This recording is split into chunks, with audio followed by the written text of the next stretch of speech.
BPL এ দুর্দান্ত perform করেও নাইম শেখ কিংবা এনামুল বিজয় কিংবা লিটন কুমার দাসের লাভ হচ্ছে না। কারণ চ্যাম্পিয়ন্স ট্রফির স্কোয়াড বাংলাদেশ আগেই ঘোষণা করে ফেলেছে।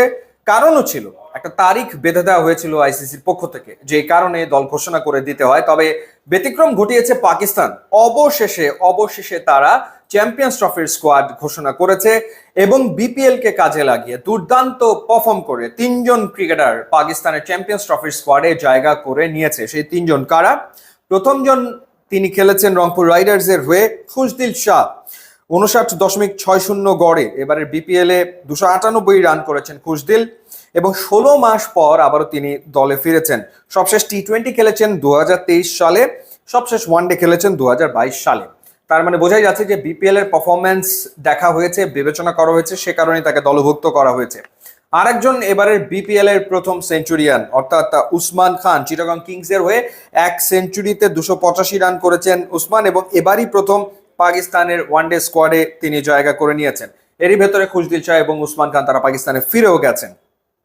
তৃতীয় জন, তিনি খেলছেন ফরচুন বরিশালের হয়ে ফাহিম আশরাফ, যিনি 5 ইনিংসে ব্যাট করে 102 রান করেছেন, একটা 50ও তার আসলে রয়েছে। এছাড়া মূলত বিবেচনায় নেওয়া হয়েছে তার দুর্দান্ত বোলিং।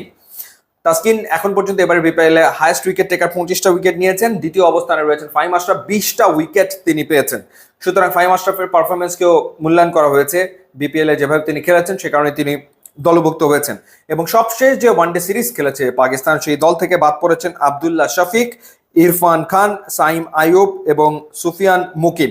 তাদের জায়গাতে এরা আসলে ঢুকে গেছে। একই সাথে ঢুকে গেছেন ফকর জামান, তাকেও আসলে বিবেচনা করা হয়েছে। এবার যদি স্কোয়াডটা আপনাদের জানাই, ক্যাপ্টেন্সিতে থাকছেন মোহাম্মদ রিজওয়ান, এছাড়া সালমান আগা, বাবর আজম, ফকর জামান, কামরান গুলাম, সৌদ শাকিল, খুশদিল শাহ, ফাহিম আশরাফ, তাইব তাহির, আবরার আহমেদ, শাহিন শাহ আফ্রিদি, নাসিম শাহ, হারিস রৌফ, মোহাম্মদ হাসনাইন এবং উসমান খান। এই হলো পাকিস্তানের স্কোয়াড।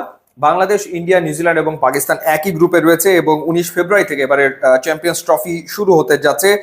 এবং এর আগে পাকিস্তান আসলে একটা ট্রাই নেশন সিরিজও খেলবে। দক্ষিণ আফ্রিকা ও নিউজিল্যান্ডকে নিয়ে একটা ট্রাই নেশন সিরিজ শুরু হবে 8 ফেব্রুয়ারি থেকে এবং এই স্কোয়াডটাই সেই ট্রাই নেশন সিরিজেও আসলে খেলছে। তারপর তারা চ্যাম্পিয়ন্স ট্রফি আসলে শুরু করবে। সো পাকিস্তান স্কোয়াড কেমন মনে হচ্ছে আপনাদের কাছে ডেফিনেটলি জানাবেন এবং পাকিস্তান কতদূর যেতে পারে কি মনে করেন জানাবেন ডেফিনেটলি।